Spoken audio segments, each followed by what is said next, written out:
conditions ပေါ့နော်လူတွေမှာအမတမဖြစ်များတယ်နာကျင်ခံကဝင်သွားခြင်းနဲ့ဆိုလမ်းကြောင်းဆိုင်ရာယောဂများကိုဒါအပိုင်းနှစ်ကနေပြီးတော့ကျွန်တော်တို့ယောဂတစ်ခုချင်းစီကိုပြန်လည်ရှင်းပြဖို့အတွက်အချိန်ကြာရောက်လာပြီပေါ့နော်အပိုင်းတစ်မှာတော့ဘယ်လိုယောဂတွေကိုဒီလို painful pain နဲ့ condition လို့ခေါ်လဲဆိုတာကိုရှင်းပြခဲ့တာပဲဖြစ်ပါတယ်အဲတော့ကျွန်တော်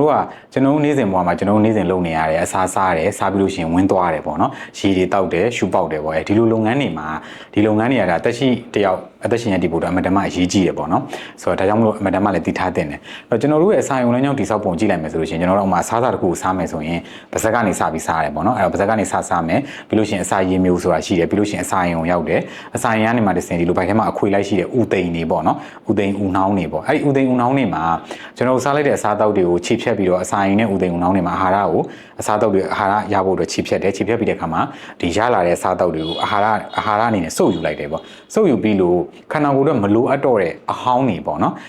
်ခြေဖြတ်လို့မရတော့တဲ့ဟာတွေမလိုအပ်တော့တဲ့ဟာတွေတော့ကျွန်တော်တို့ကဒါဝင်းဖြစ်နေသွားဖို့အတွက်ဥသိမ်ဥနှောင်းကနေဥမာကြီးဆိုတော့ပို့ရတယ်ဥမာကြီးကိုရောက်တဲ့ခါကျတော့ဒီခြေဖြတ်လိုက်တဲ့အစားအသောက်တွေထွက်လာတဲ့အဟောင်းတွေထဲမှာ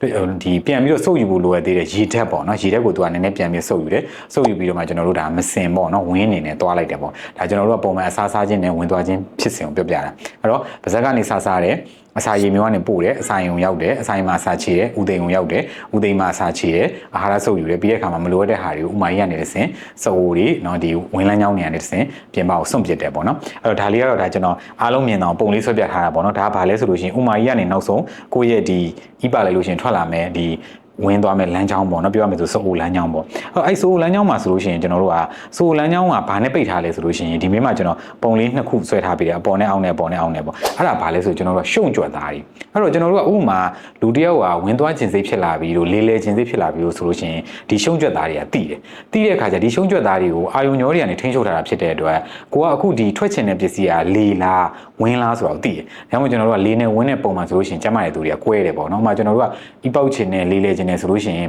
လေလိုက်လို့ရှိရင်လေပဲထွက်ရမယ်ဝင်မထွက်အောင်ပေါ့အဲ့တော့ကျမကြီးထိခိုက်သွားပြီအာယုံညိုးတွေထိခိုက်သွားပြီဒီရှုံကြွက်သားတွေမလုံဘူးဆိုတဲ့အခြေအနေရောက်မှသာလေနဲ့ဝင်းနဲ့မကွဲဘူးခေါ်တာပေါ့နော်တစ်ခါကြရင်ဒါပုံမှန်လူတွေမှာလည်းဝင်ပြတ်တဲ့အချိန်တွေပိုင်းမှာဖြစ်တတ်ပါတယ်လေလိုက်ပြီမဲ့ဝင်းထွက်သွားတာမျိုးတို့မှာအသက်ကြီးပိုင်းနေဆိုလည်းဒီလိုရှုံကြွက်သားတွေအာယုံညိုးတွေအားနေလာလို့လေနဲ့ဝင်းနဲ့မကွဲတာမျိုးတို့ယောဂတစ်ခုကြောင့်ဖြစ်တာမျိုးဒါမျိုးဖြစ်တတ်တယ်ပေါ့အဲ့ဒါဘာလဲဆိုရင်ဒီရှုံကြွက်သားတွေကလေတော့မဟုတ်ဝင်းကိုသူကကိုယ်ကွဲပြခွဲခြားနိုင်စွမ်းလည်းရှိတယ်ပြီးတဲ့ခါကျမှကျွန်တော်တို့ကထားပါတော့ဝင်းသွားခြင်းနဲ့အလေးသွားခြင်းနဲ့ဒါပေမဲ့လည်းကိုကအင်နာသွားလို့မရသေးတဲ့ချိန်တွေမှာဆိုလို့ရှိရင်ဘယ်လောက်ကြီးပဲဝင်းသွားခြင်းနဲ့ဒီထဲကိုဝင်းတွေရောက်လာပြီဆိုတာနဲ့ဒီစုံနိုင်ရမှာဖိအားများလာတဲ့အတွက်ကျွန်တော်တို့ဝင်သွားခြင်းစိတ်ဆိုတာဖြစ်လာတယ်ဒါပေမဲ့ကျွန်တော်တို့ဝင်သွားလို့မရသေးဘူးအိမ်သားကိုအနားမှာမရှိဘူးဒါမှမဟုတ်ကိုကဝင်သွားဖို့အခြေအနေမပေးသေးဘူးဆိုဘာလို့ထားလို့ရလဲဆိုအောင့်ထားလို့ရတယ်ရှုံထားလို့ရတယ်အဲ့ဒါလေဒီရှုံကြွက်သားတွေကနေအလုပ်လုပ်တာပဲဖြစ်တယ်ဒါလေးကတော့ကျွန်တော်ဒီ anatomy လို့ခေါ်တဲ့ကျွန်တော်တို့ဒီဆိုလမ်းကြောင်းကိုတိစောက်ထားတဲ့ခန္ဓာဗေဒနဲ့ physiology လို့ခေါ်တဲ့ဒီသူ့ရဲ့လုပ်ငန်းလေးကိုအကြမ်းမြင့်ရှင်းပြတာပေါ့နော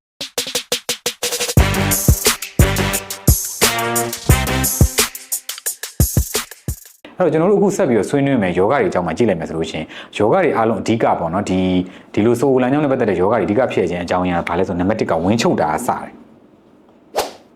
်ဝင်းချုပ်ခြင်းပေါ့နော်ပြီးတဲ့ခါကျလို့ရှိရင်ဘာလဲဆိုလို့ရှိရင်အထိုင်များတာတွေနောက်နံပါတ်3ကတော့ဘာလဲဆိုလို့ရှိရင်အစားအသောက်မှာအစာမှာပုံစံမှန်တာနောက်ပြီးတဲ့ခါကျရင်ရေဓာတ်လုံလောက်မှုမရှိတာရေဓာတ်မလုံလောက်ဘူးပေါ့နော်ရေတောက်တာနည်းတယ်ပေါ့နော်ပြီးတဲ့ခါကျလို့ရှိရင်ကူးဆက်ယောဂါတွေဒါကြီးကြောင့်ဖြစ်တာကိုတွေ့ရတယ်အဲ့တော့အားလုံးလည်းသိရပေါ့နော်ဝင်းချုပ်တယ်ဆိုတာတော့အများကြီးပဲပေါ့စားတောက်စားတာမှာပုံစံမှန်တာတို့အထိုင်များတာတို့နောက်ပြီးတဲ့ခါကျရင်စိတ်ဖိစီးမှုများတာတို့ဝင်းချုပ်စေတဲ့ဆေးဝါးတွေတောက်နေရတာမျိုးတွေတို့ဥမာအဖြစ်ဆိုလို့ရှိရင်ပိုးသက်ဆေးတွေအများနဲ့တောက်နေရတဲ့သူတွေတို့စီဂျူဆေးတွေတောက်နေရတာတို့ကင်ဆာဆေးတွေတောက်နေရတာတို့အဲ့လိုလူတွေမှာဆိုလို့ရှိရင်ဝင်းရမ်းချုပ်တယ်ပြီးတော့ဒီလှုပ်ရှားမှုမရှိတာပေါ့နော်အထိုင်များတယ်ဆိုတော့ဥမာအများနဲ့ထိုင်နေရတဲ့အလုပ်ကိုလုပ်တယ်တို့ဒါမှမဟုတ်လို့ရှိရင်ကိုယ်မှာယောဂတစ်ခုအကြောင်းမလို့အဲ့ရတဲ့လဲနေရတဲ့အဲ့လိုလူတွေမှာဆိုရင်ကျွန်တော်တို့ခန္ဓာကိုယ်ရဲ့သဘောကကျွန်တော်တို့ခန္ဓာကိုယ်တစ်ခုလုံးလှုပ်ရှားမှာဥနာယံတွေကဥမာရှိတဲ့ကြွက်သားတွေကလိုက်လှုပ်တာအဲ့ကြမှာပဲသူကဝင်သွားတယ်ဆိုတဲ့ဖြစ်စဉ်ဖြစ်တာပေါ့နော်အဲ့တော့အထိုင်နေများနေတယ်လမ်းမလျှောက်ဘူးအာကစားမလုပ်ဘူးကိုယ်လည်းလှုပ်ရှားမှုမရှိဘူးဆိုရင်သူကဥလမ်းကြောင်းကတိတ်ပြီးလှုပ်ရှားမှုမရှိတဲ့အတွက်ဝင်ရသူကမသွားဘူးဝင်ချုပ်တာမျိုးဖြစ်လာတယ်နောက်အစားအစာပုံစံမှန်ဘူးဆိုတာတော့ဘာလဲဆိုလို့ရှိရင်အဓိကကတော့အမြင်တက်စားတာမလုံလောက်တာပေါ့နော် fiber လို့ခေါ်တာပေါ့အဲ့တော့ဟင်းသီးဟင်းရွက်တွေတို့အသီးနှံတွေတို့တခြားလုံလောက်မစားဘူးဆိုလို့ရှိရင်လည်းသူကဝင်ချုပ်တဲ့ပြဿနာဆိုတာဖြစ်လာတယ်နောက်ပြီးတဲ့အခါကျရေဓာတ်မလုံလောက်တာပေါ့နော်ရေသိမ့်မတောက်ဘူးတချို့ကျတော့ရေတောက်တော့တောက်တယ်ဒါပေမဲ့ တောက်တဲ့ရေကပုံစံမှန်မှန်ဥမာတောက်ရေကိုပဲအဓိကထားပြီးတောက်မယ်စားရေနွေးချမ်းတွေတနေ့ကုန်တောက်နေတာမျိုးတွေတို့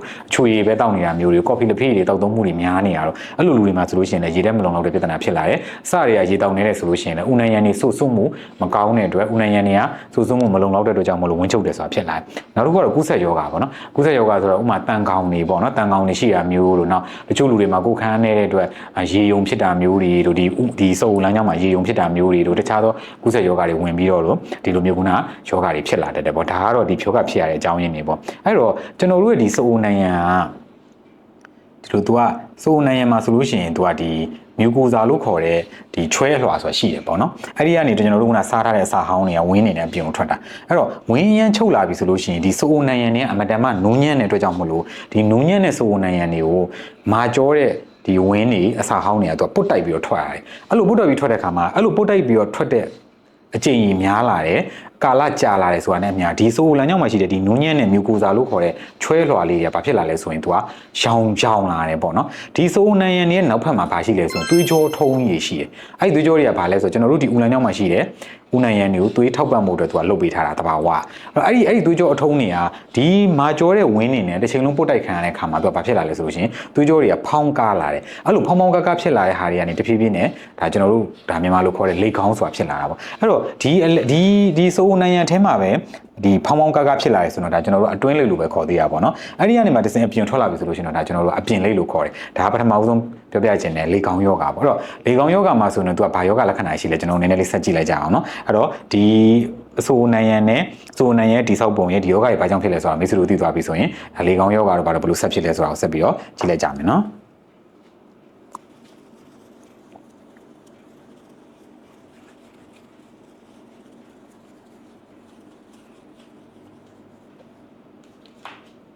အဲ့တော့ကျွန်တော်ဒီနေရာမှာပေါ့နော်ဒီလေခေါင်းယောဂါရောဒီစုပ်နံရံကွဲတာဂရင်ကြီးနာအကုန်လုံးပေါင်းပြီးတော့ယောဂလက္ခဏာတွေပြောပြလိုက်မယ်ပေါ့နော်အဲ့တော့ဒီယောဂတွေဒီ painful belly နဲ့ condition တွေဖြစ်လာပြီဆိုတော့အရင်ဆုံးခံစားရမှာတော့ဘာဖြစ်လဲဆိုလို့ရှိရင်ဝင်းသွားလို့ရှိရင်နာကျင်တာပေါ့နော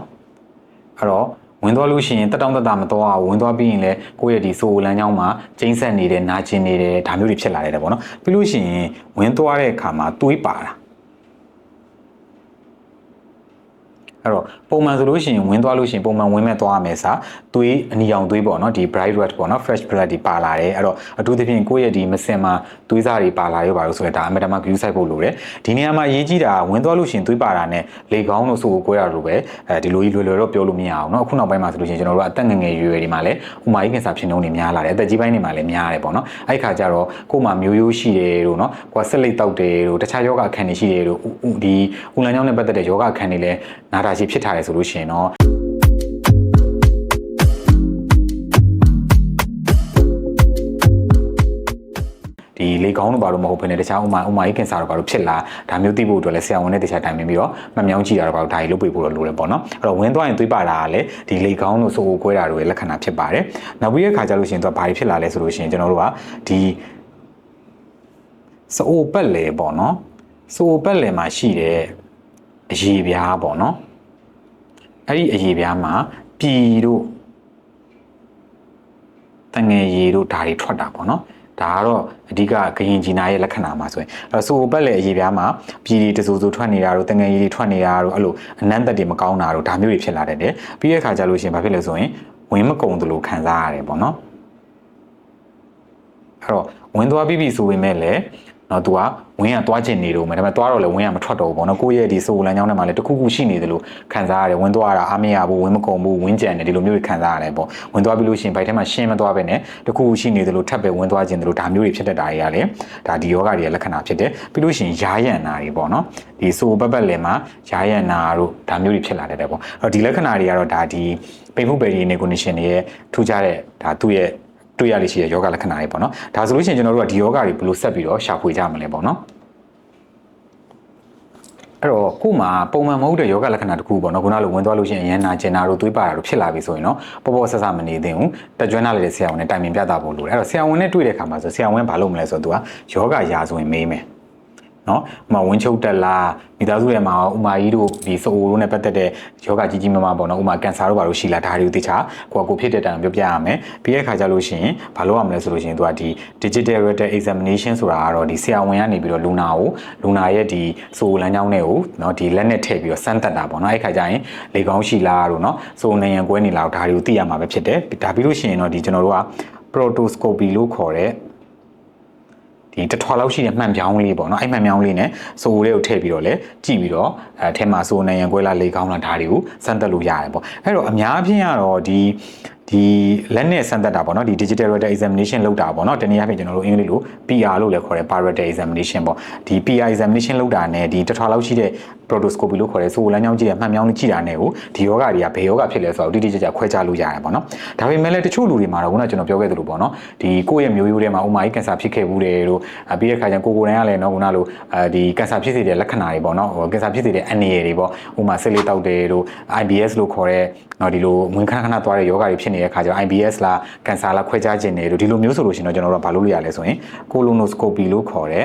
မှန်မြောင်းကိုကြည့်လို့ရတယ်ဒါကတော့ဥမာကြီးမှန်မြောင်းပေါ့နော်ဒါကတော့ဆိုတွေကနေထည့်လိုက်ပြီးတော့ဟိုဥမာကြီးတစ်ခုလုံးမှရှိတယ်နော်အစိတ်ပိုင်းတွေအကုန်လုံးကိုကင်ဆာရှိလားအဖုကျိတ်တွေရှိလားအနာတွေရှိလားဒါတွေကိုကြည့်လို့ရတာပေါ့ဒီလိုနည်းတွေနဲ့ကျွန်တော်တို့ကယောဂကိုရှာဖွေလို့ရတာပဲဖြစ်ပါတယ်ဆိုတော့ဒီနေ့ပြောပြခဲ့တာကတော့ကျွန်တော်တို့ရဲ့ဒီဝင်သွားတဲ့ကိစ္စနော်ဒါလူတစ်ယောက်မှာဒါအမတမအရေးကြီးပါတယ်ဝင်သွားတယ်လို့စီးသွားတယ်လို့ဆိုတာလူတွေကပေါ့ဆဆပဲလုပ်နေကြတယ်ဝင်မှန်သွားဖို့ကျန်းမာနဲ့ပုံစံမှန်ဝင်သွားဖို့ဆိုတာအမတမအရေးကြီးတယ်ပေါ့နော်အဲ့ခါကျတော့ဒီဝင်သွားခြင်းနဲ့ပတ်သက်တဲ့ဆိုလမ်းကြောင်းနဲ့ပတ်သက်တဲ့တိဆောက်ပုံတွေဒီဆိုမှာရှိတဲ့ရှုံးကျွတ်သားတွေရဲ့လှုပ်ပုံတွေပြီးတဲ့ခါကျရင်ဒီဆိုနဲ့ပတ်သက်တဲ့ဆိုလမ်းကြောင်းနဲ့ပတ်သက်တဲ့ယောဂတွေရဲ့ဖြစ်ရခြင်းအကြောင်းရင်းတွေယောဂလက္ခဏာတွေယောဂကိုဘယ်လိုမျိုးဒီလိုယောဂရှာဖွေရလဲဆိုတဲ့ဟာတွေကိုဒါအပိုင်းနဲ့မှာပြောပြခဲ့တာပဲဖြစ်တယ်။နောက်ပိုင်းမှာဆိုတော့ပိုပြီးစိတ်ဝင်စားစရာကောင်းမယ်။ဒီယောဂတွေကိုဘယ်လိုကုသရလဲဘယ်လိုဖြစ်ဆက်စာတွေတောက်ရမလဲဘယ်လိုစားတောက်တွေပုံစံပြင်ရမလဲဒါတွေဆက်ပြီးတော့ဆွေးနွေးမှာဖြစ်တဲ့အတွက်အပိုင်း 3 မှာပြန်လည်ဆုံလို့ကြမယ်နော်။